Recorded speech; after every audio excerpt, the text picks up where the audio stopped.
Hi guys, welcome back to the channel. I am a 30-year-old. Oh my god, I cannot believe when we first started this channel I was 26 and it's been a whole 4 years. Thank you so much for being here, for being part of my journey, and I've made it a tradition now. Every year I'm going to be recording a birthday video and sharing a few things that I've learned in that year. And also, you know how the drill is. So if you haven't subscribed yet, please make sure to subscribe, be part of this family. Let's grow together.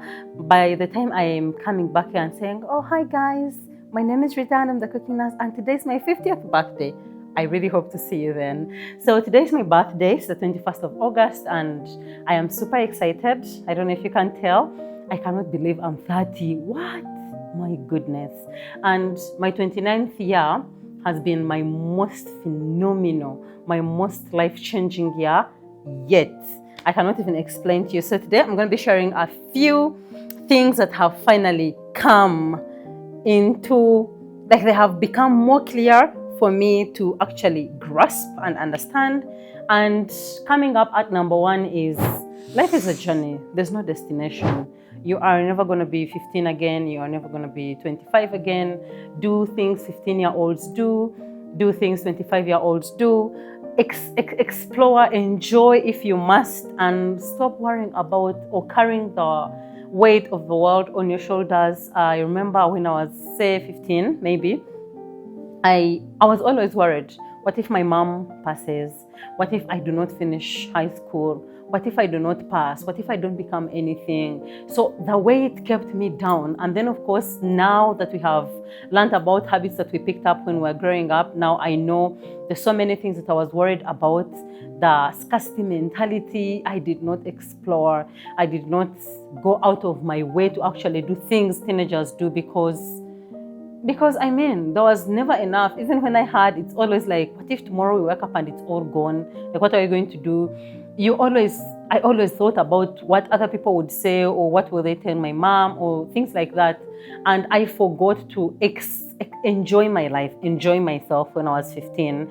And it's not that I regret any of the things that I did or didn't do when I was a teenager. But now it makes more sense that if I want to eat chicken, today will not come back again. I'm going to eat chicken today. You will not tell me nothing. So life is a journey. You enjoy the journey because the destination is never guaranteed. Yeah. So it's something that has come in really hard for me. But now it's like, if I take a picture, the first thing that is in my mind is when I look back at this photo, maybe 5 to 10 years from now, what will I say? What will come in my mind and be like, how did I feel in this particular moment? And I'm taking pictures now for memories, for keeps, for looking back at and be like, oh my God, I used to think I was fat here. Look at me now. Look at me. Because I remember when I was 23, I joined a pageant, and somehow, I'm going to share my photos and they should be shared, by the way. Somehow, I was the fattest. Yeah, like I even remember a designer who refused to give me a dress because I was fat. I no longer see them. I don't know if they failed something. I'm sorry, but I mean, duh. But yeah, they said they could not make dresses of my size. And I think I was like a size 10, 12, 10 or 8 or something. And they maybe made 6 or 4 and below. So they did not make any dresses for me. I don't even think I was size 10. I think I was like 8 or something. And I was so mad in my mind. But of course, you know how we grew up, we couldn't even say anything. And on the last minute, they had made a jumpsuit, which another person was putting on. But because I didn't have a dress, they just dropped the jumpsuit and they gave it to me. And I had to fit myself in. And up to now, I still feel like that. But even then, I was meant to feel I was fat. When I look at that picture, I'm going to have to share this picture. When I look at it, I'm like, oh my God, if you just let me 2 days to get back to that size, I promise I'm not going to eat cake again. But life is life. So enjoy the journey of life when you have the time to actually enjoy it. Stop worrying about tomorrow. It doesn't come easy. Of course, you have to worry about tomorrow. Stop worrying about other people. It also doesn't come easy because we live with people. But now I know that I want to live in the present, in the now, because what if tomorrow doesn't come, right? Actually, I wrote some of my points down here. So I'm going to have to get my second point, which was healing is personal. Now, healing, for me, I do not know how to explain it. But let me try. You know how when therapy had just come, it's been there for ages, but when it just come on the internet, most of the times we thought it was people with relationship problems. Yeah, your husband beats you up, you go to a therapist. Your husband steals your money, you go to the therapist. Your wife is a prostitute, for example, you go to the therapist. So problems in relationships, people who had problems, people who had serious, the conditions that were considered to be serious problems, like people with PTSD should go for therapy. But now I have realized that we pick up small details, small behaviors that influence our decision making as adults, that influence the life we live, that influence how we think, that influence how we live with other people. And we do not actually think that we need to talk to someone who is really, more exposed or understands how the human mind works, which in this case is a therapist, because we think we don't have problems. This is not a relationship problem. No one slapped you, no one stole you from you or something. But healing takes more than problems. It takes the willingness to understand the patterns of the things that you're doing. Because the other thing I've learned on this journey is life will not stop giving you the same tests until you learn the lesson. You will date a bad person, say for example in your teenagers, you will date a bad person, you will date the same person in a different body, another person, the same man or the same woman in a different body, and you'll always be whining, oh my God, me, I'm so unlucky. No, you're not. The universe is trying to show you. But now, because this person was not giving you this, now this person is giving you this, you cling on to that. And before you know it, you're repeating the same pattern. So healing goes a long way beyond the problems. It becomes personal, that you notice things as they happen and you don't allow them to actually, say for example, affect you. When we talk about things like insecurities can make you be more miserable than you actually are. You walk into a room, you forgot to put Vaseline or lotion on your legs, and the first thing you do when you enter this room, you're like, oh my God, you guys, none of you should mention or talk anything about my legs. No one had noticed your legs, but now they're like, oh, by the way, they are even also crooked. Like, we didn't notice. But now when they say, oh, they're also crooked, now you have a new insecurity unlocked. You forgot to put oil? Perfect. Everyone forgets. Continue about your life. Go on and live how you want to live. The terms you set. When you always pick out on your insecurities, people are noticing, people are listening, and when they pick out on them, it will hurt more. The other thing is triggers. When you work on your insecurities, you limit how much things trigger you. Yeah?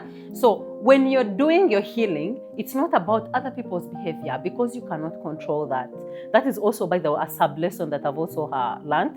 People do what they want to do. Sometimes they don't know, sometimes they know, but I can't control that.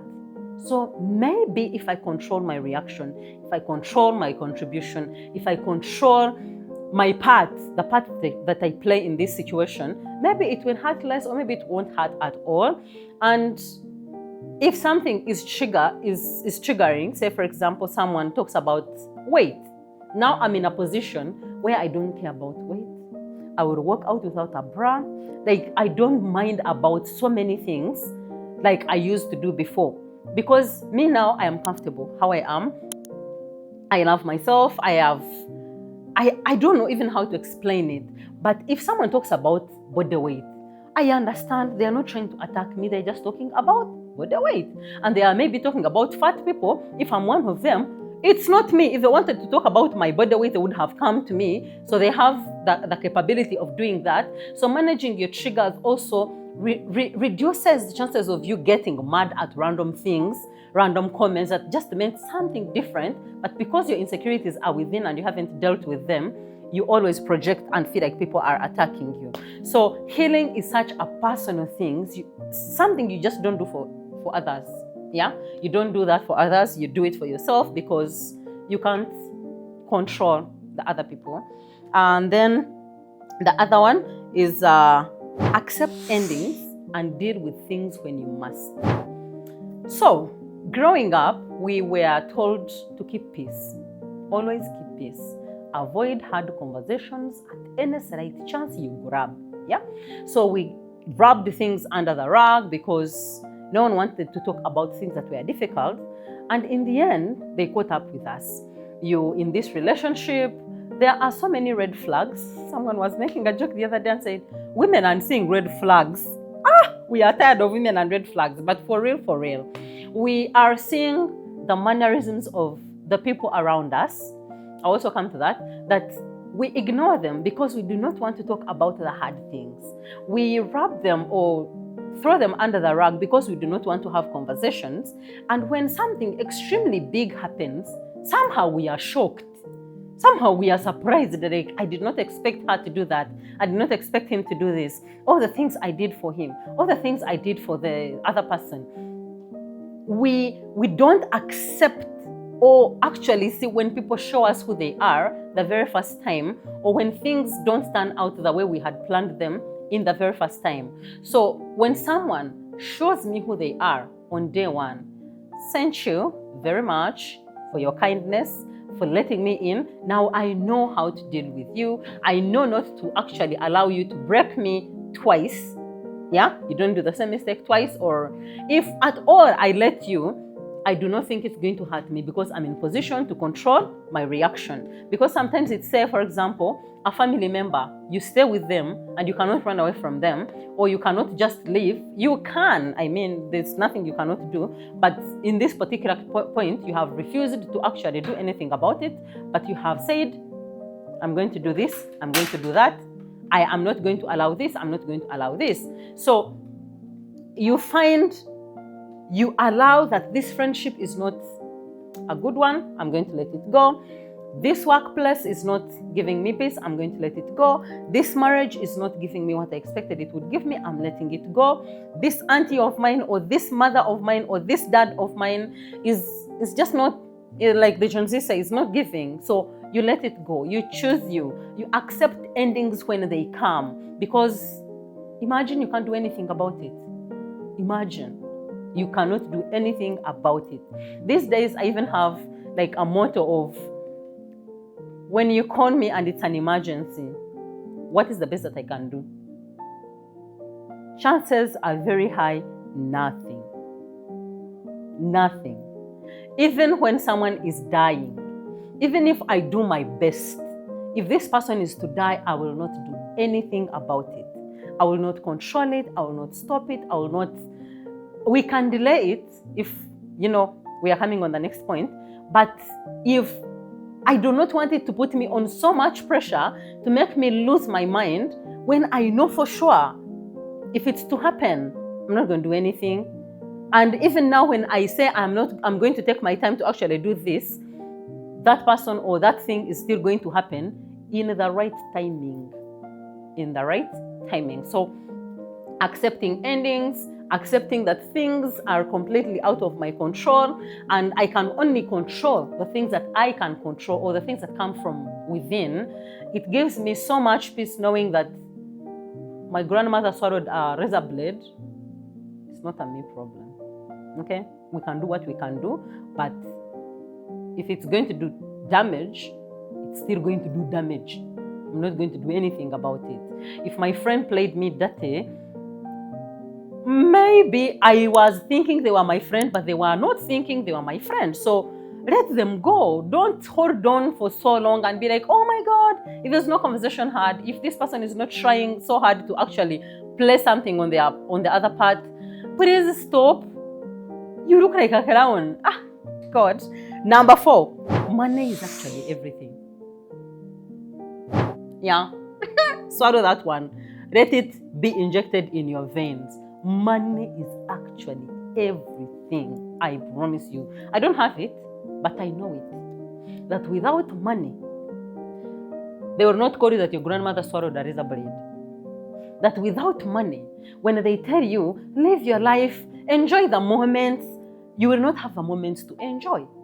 Without the money, yesterday I read a meme that was saying, the most unfortunate truth is that men are not actually able to be loved if they don't have money. And there was a comment that said, the sooner men know this, the easier their life is going to be. But it's not only men, it's everyone. It's everyone. Generally, if you don't have the money, when you come back home, your nieces are not coming running. They are not lifting your bags from the taxi or the border. If you don't have the money, in the meeting, you're not saying nothing. Because what do you know? What do you know about anything? What will you do when you start suggesting that we buy 15 crates for the wedding? Now, put the money there. You don't have it. You cannot advise anyone. Because why? What audacity? From which capacity are you deriving this advice? How are you telling someone how to live their life when you don't even have a life? Like, make it make sense. You can't even advise anyone about anything. So, the person who said that money was not everything, they didn't have money. That's what I can tell you. Please make it your role to make money. People can wake up in the morning and change their entire life with money. You cannot. Because you start with what? By shifting from where you're staying when you can't even afford the place. You change to what? So please make sure to have money and want to have more money on you, because it's going to save you the disrespect. It's going to save you the unnecessary triggers. Hey, they don't listen to me because I don't have money. Of course. They will not listen to you because you don't have money, because now what will you do about it? Hey, my Ismanya who got sick, they went to the hospital, they didn't even tell me, because what were you going to do if they told you in that particular moment? The things that are even getting us mad is that we have refused to accept this fact. Yeah? They first called the ones of Kampala. Of course. When we were in church, as growing up, it's actually trauma, by the way. I'm not just making fun now. It's because I've learned to deal with it and learn that this is a necessity. Growing up in our churches, they used to give people from Kampala the front seats. Meanwhile, the ones who had killed the church, we were singing, we had been in a choir. These guys sit in front, we sit somehow behind, and we're expected to sing as loud for them to hear. Not even God, them to hear. And would be mad. Hey, the Kampala people are eating fast. It is because they have money. And you do not. Because now if they give you food fast, and the person who has the money does not give in a tithe, make it make sense. How will the church thrive? Yeah? You get the gist. Please make money. Please try so hard to want money. Yeah? Please have money. If you must. Do legal things, but please do not settle for not having money and always throwing pity parties and crying when things don't go your way, when people don't include you in things, because money is actually everything.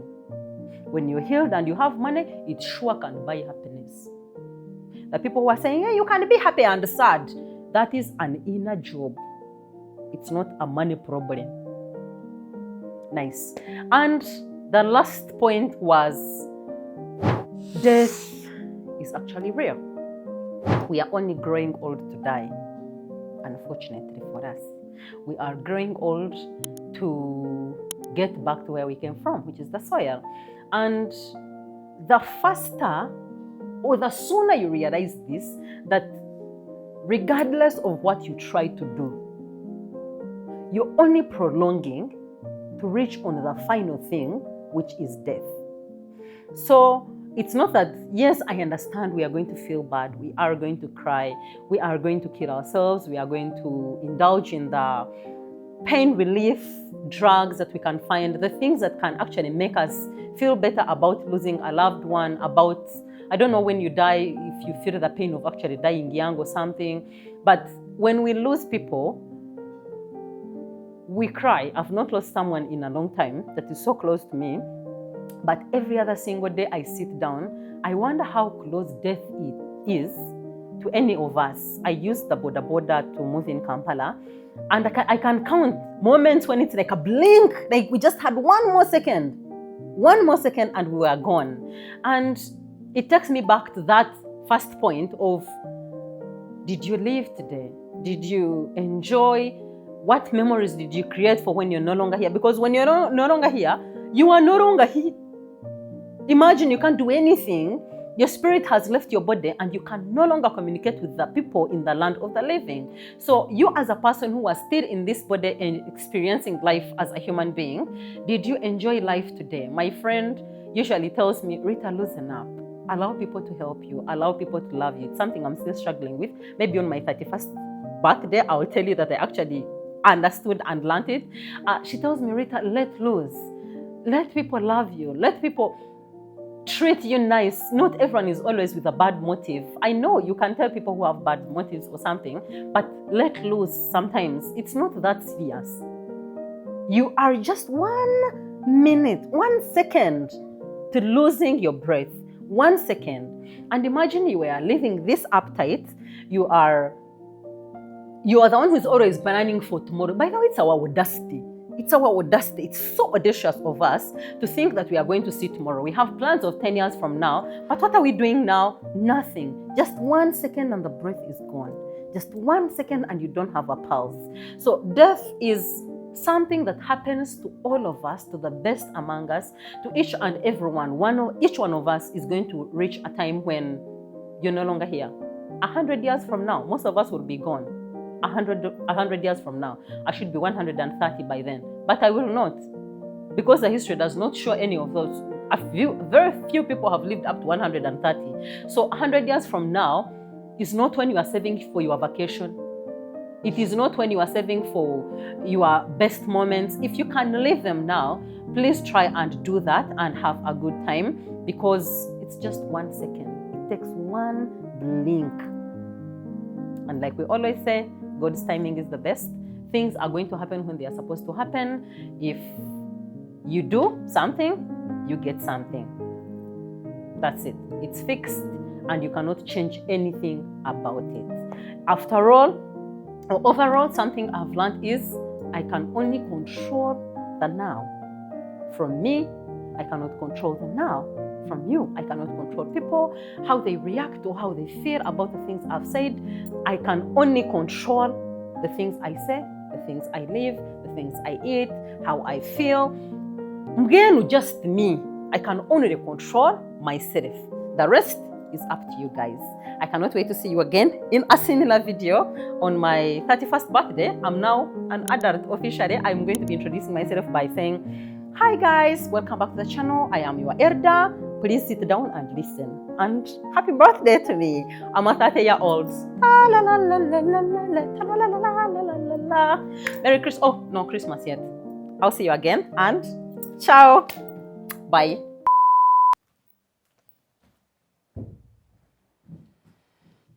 Happiest birthday, sweetheart. Oh, thank you. Thank you. He's my husband and he was on the camera, so lovely. Do you know why I selected the white roses today?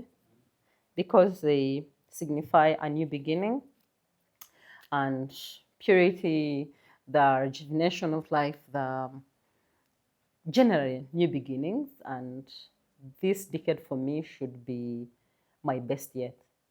My best yet. I am not settling for nothing below bare minimum. In fact, if everything will be bare minimum, you have to go extra. Extra. New beginnings and happy birthday to me. Happy birthday to me.